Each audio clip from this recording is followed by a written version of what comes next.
Selera gadis ini terlalu berat. Berani memelihara antan raksasa. Agar raksasa ini tidak memakannya, Mikasa mengikatnya dengan tali dan rantai. Meskipun begitu, terkadang Mikasa hampir menjadi hidangannya.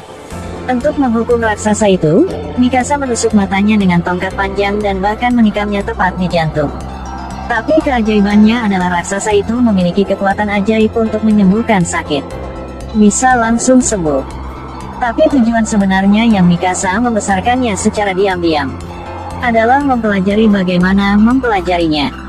Karena lebih dari 100 tahun tiba-tiba raksasa muncul, makan hampir semua orang, menyebabkan runtuhnya peradaban manusia. Untuk melarikan diri dari penangkapan para raksasa, telah membangun tembok yang sangat tinggi, membagi daerah tempat tinggal manusia menjadi daerah pertanian di luar. Di tengah adalah kawasan bisnis. Di sana, area di tengah adalah pusatnya. Orang dilindungi dari tembok tinggi. Rasa aman selama lebih dari 100 tahun. Tapi pada hari 100 tahun kemudian, raksasa itu menembus tembok luar yang besar. Daerah pertanian diserang. Penduduk yang tinggal di daerah pertanian mau tidak mau lari ke tengah. Namun tanpa dukungan dari sektor pertanian, kekurangan makanan telah meningkat di daerah pusat kota. Jadi kepala suku merebut kembali tanah pertanian dan perbaiki tembok tinggi di luar. Untuk menyelesaikan misi besar ini, pemimpin telah membentuk tim bunuh diri, dan Mikasa adalah salah satunya. Untuk menemukan solusi terbaik melawan raksasa, Kapten membuka rapat. Selama pertemuan, seseorang menyarankan penggunaan bom berdaya ledak tinggi. Ada yang mau menggali lubang yang dalam dan menanami ladang. Bahkan ada proposal untuk membangun jaring besar untuk menangkap raksasa. Menghadapi metode yang tidak praktis ini, Kapten sangat kesal. Tapi selanjutnya, apa yang Mikasa katakan buatnya jadi sadar suatu. Mikasa pikir, tidak ada senjata yang bisa membunuh raksasa. Satu-satunya cara adalah menemukan satu-satunya kelemahan, lalu tekan satu pukulan kritis. Lihat bayangan punggung Mikasa. Kapten samar-samar merasa bahwa gadis ini tidak mudah. Jadi diam-diam mengikutinya ke ruang bawah tanah rahasia. Ada banyak alat dan mesin eksperimental di sini. Sepertinya seseorang ingin melakukan eksperimen yang mengerikan.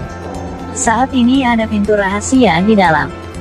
Pada saat dia ingin melanjutkan penelitian, Mikasa tiba-tiba bersembunyi ke samping dan bergegas keluar untuk mengalahkannya.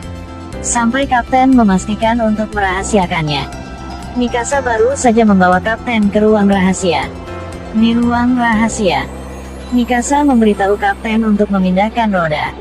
Langit-langit terbuka. Ketika cahaya perlahan menyinari ruang rahasia, seekor hewan alami besar yang secara alami muncul di depan Kapten. Saat langit-langit perlahan terbuka, raksasa perlahan muncul di depannya. Meskipun dia berlutut, kedua mata tertutup dan berlutut di tanah, tetapi Kapten masih ketakutan setengah mati. Tapi Mikasa sangat bersemangat. Hanya lihatnya perlahan berjalan menuju raksasa. Angkat tangannya untuk menyapa. Ohayo. Melihat Mikasa sangat gila begitu, Kapten menjadi takut sehingga dia melepas celananya. Raksasa itu terbangun kemudian mengembalikan kanibalismenya. Gerakannya mulai heboh. Mikasa segera memanggil Kapten melalui langit-langit yang ajaib itu. Setelah langit-langit ditutup, ternyata raksasa ini yang diteliti oleh Mikasa, yang merancang perangkap tetapi tidak peduli metode apa yang dia gunakan. Itu tidak menyakitinya juga. Raksasa memiliki kekuatan penyembuhan sakit. Tidak peduli seberapa sakitnya, juga bisa langsung sembuh. Untungnya Mikasa dalam kehidupan sehari-hari dengan raksasa ini. Temukan raksasa akan melambat dalam kegelapan. Bahkan tidur nyenyak. Saat keduanya sedang berdiskusi bagaimana mengeksploitasi kelemahan raksasa ini, kemudian kepala petugas mereka juga datang. Dia menerima berita bahwa ada raksasa di sini. Dia datang untuk menghancurkan raksasa. Lagi pula, ada raksasa seperti itu di kawasan bisnis. Itu sangat bahaya. Tapi Mikasa dengan tegas tidak setuju. Saat mereka berdebat, raksasa yang sadar itu berbahaya tiba-tiba bangkit dan keluar dan meraih Mikasa di depannya, tepat saat dia akan memasukkannya ke dalam mulutnya. Di saat yang berbahaya, Kapten membuat perangkat sederhana dengan tali, mengaktifkan kekuatan internal tali yang terbang ke punggung raksasa, kemudian ditebas keras di kepala. Raksasa itu langsung jatuh, langsung mati di tempat. Setelah ini Mikasa sangat ketakutan, menemukan senjata yang dirancang khusus untuk berurusan dengan raksasa, dilengkapi dengan mesin stereoskopik, salah satu yang bisa membuat siapa saja mengambilnya terbang, sehingga tim bunuh diri dapat menggunakan senjata mereka dengan ahli. Dia membuat 2 model berukuran raksasa. Setelah 1 waktu pelatihan, anggota tim Sasa tampil luar biasa, menarik perhatian Mikasa karena keterampilan uniknya tidak tertandingi. Itu yang bisa membuat busur dan anak panah melesat berputar-putar. Ini adalah seni memanah yang telah lama hilang. Sesaat sebelum menembak, gigit busur dan anak panah 1 kali, lalu prediksi posisi mangsanya. Setelah menghancurkan, akan otomatis menyala, melewati rintangan. Gadis dengan keterampilan memanah ini adalah Sasa. Awalnya pemburu. Dia tidak memiliki ayah atau ibu sejak kecil dan telah tinggal bersama bibi dan pamannya. Dia adalah orang yang suka makan. Satu-satunya keinginannya adalah bisa memakan mulutnya penuh setiap hari. Suatu hari Sasa pergi berburu dengan penduduk desa seperti biasa.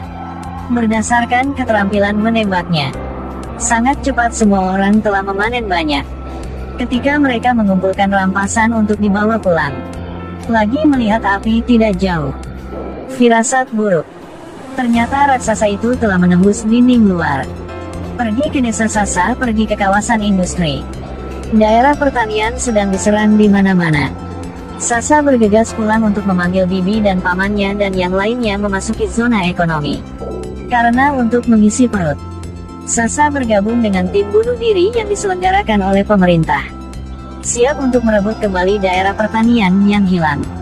Hari ini sambil makan, Sasa memperhatikan bahwa jumlahnya jauh lebih sedikit dari mulut semua orang. Baru-baru ini, pencurian makanan sering terjadi di daerah ini. Agar tidak kelaparan sendiri, Sasa memutuskan untuk menangkap pencuri yang penuh kebencian ini. Tuhan juga dukungnya. Setelah beberapa malam menunggu, Sasa akhirnya bisa menangkapnya. Sementara pencuri ini mengantarkan makanan, panah menghalangi jalan transportasi mereka. Para pencuri langsung panik, bahkan tidak menunggu mereka pulih. Panah lain terbang ke tempat makanan. Para pencuri melihat ini dan segera melarikan diri. Hanya 1 pencuri masih mencoba untuk mendapatkan 1 kotak kentang. Tanpa diduga, Sasa terus menembakkan panah, bersembunyi di rintangan di belakang. Pikir itu aman. Siapa tahu Sasa menggunakan tekniknya, menembakkan panah dan menggantung pencuri di mobil. Pencuri takut kencing di celana. Ketika mendekati, Sasa baru menemukannya. Pencuri di depanku hanyalah seorang anak berusia 10 tahun. Mereka hanya pengungsi ke kota. Jadi Sasa dengan baik hati melepaskan mereka dan biarkan mereka mengambil makanannya. Dan semua hal ini, semua terlihat oleh Mikasa yang bersembunyi di sudut. Tidak berharap memiliki pemain seperti itu di timnya. Sepertinya perlu dilatih dengan baik. Setelah setengah tahun bekerja keras, anggota regu bunuh diri telah terbiasa dengan perangkat manuver 3 dimensi. Mereka bisa terbang ke model, senyaman air mengalir dan melihat pemandangan di depan.